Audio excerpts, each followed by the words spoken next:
Thanks for taking my question. Sure. I have a two-parter. So I have a please. toddler daughter, and I've been trying to bring her to Mass regularly. I brought snacks and books to help, and she can sometimes last until about the homily, which is great. But then the wiggles inevitably. I have the same problem, Taylor. Yeah. So, Chris, your children are older, though. No, I can last until about the homily. That's what I'm saying. Yeah. I'm sorry. Yeah. Joe didn't. How old is your Taylor? daughter? Joe didn't think it was funny either. All right. I thought it was mildly funny. Not like laugh out loud funny, but I got a smirk. So I was just wondering what your advice for helping little ones stay engaged during Mass is. First of all, I think you might be sent by God to punish me for being too strict with my kids yesterday, because I realized about 2/3 of the way through Mass I had too high of expectations for them. So, divine retribution, I receive you. Second, yeah, it is something to be aware of. So I'd say these things. Number one, lower your expectations.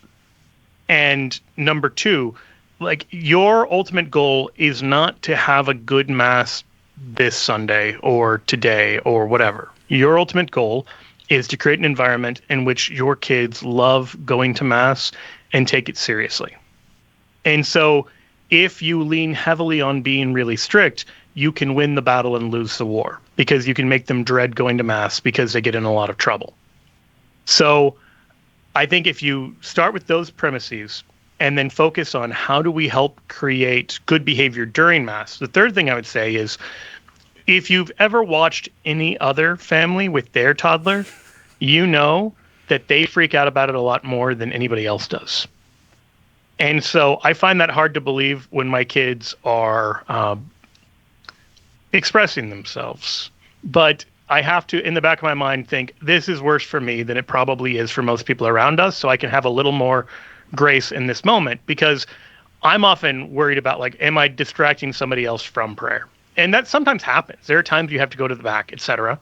But I think it's okay to allow more noise than you might naturally feel comfortable with, because you trying to correct them is probably more disruptive. And you taking them to the back of the church every time they act like toddlers is only hurting you more than it's helping anybody else, because you need to be able to receive at Mass as well. And it's great if other people can have a really beautiful, peaceful, serene experience, but it shouldn't come at your ability to ever receive what Father might have to say in the homily. Fourth, I don't actually think you should bring snacks and toys. Now, that's a controversial opinion, and some of that is kid dependent, but I find that, at least for our family, there's no measurable improvement when we have snacks and toys, and half the time those become a new thing. Now, we've got 3, so it's also a thing they can fight over, and one of them is a thrower. So there's a couple other reasons why you might not want to bring snacks and toys in those cases, but I would at least be very selective. If it's something like a soft stuffed animal where they're going to hold on to it, that might be fine.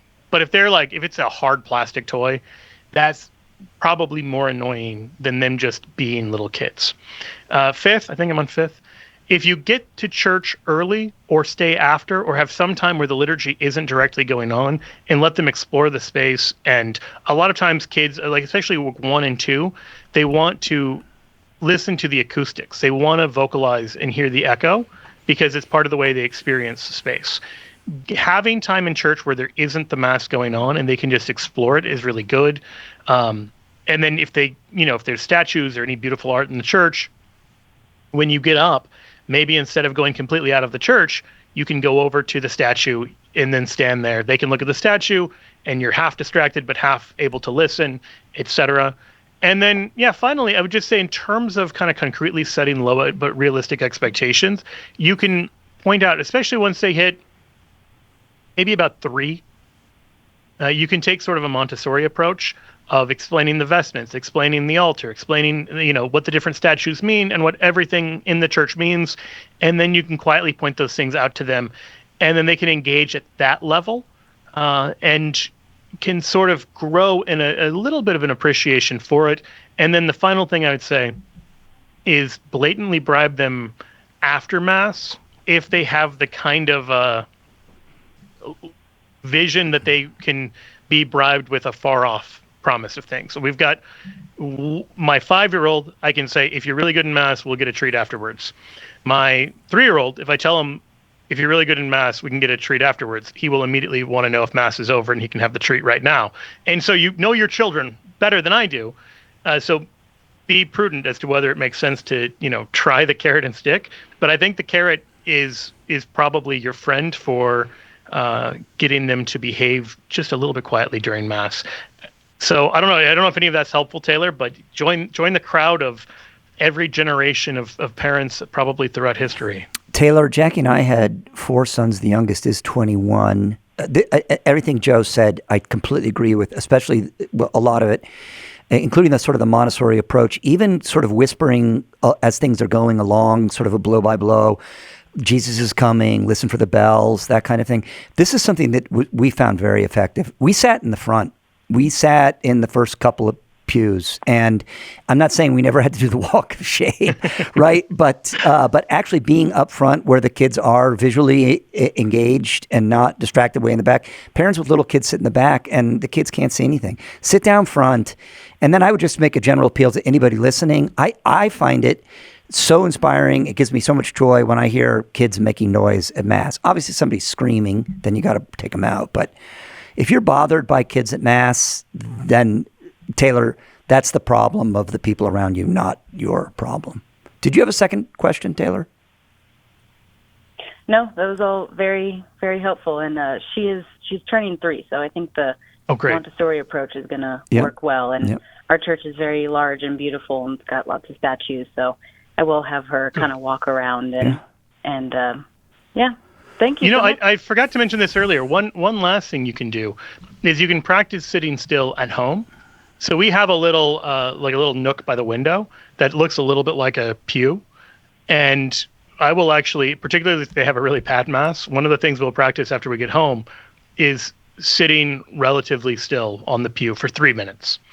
And that kind of helps them a little bit, maybe.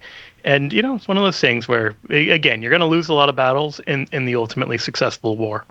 If you have a school in the Denver area that's doing that catechesis of the Good Shepherd, which came out of Maria Montessori, it's that sort of poetic or pre-rational knowledge that children gain of the faith. It is a magnificent pedagogy, and I encourage you to look that up as well. That'll definitely help. My kids go to a Catholic Montessori, and they started talking about why the priest wears different color vestments, stuff I never even thought to point out to them. But my daughter was annoyed the day after Pentecost that we only had 1 day of Pentecost, whereas Easter had 8. And so she just became a radicalized, I want a Pentecost octave, 5-year-old. You've got and it is because she watches for the different colors now, and she knows red means either martyrs or the Holy Spirit, and either way, she thinks it's really cool. All right, Taylor, thanks. Call back anytime. Manny in Sacramento, California, watching on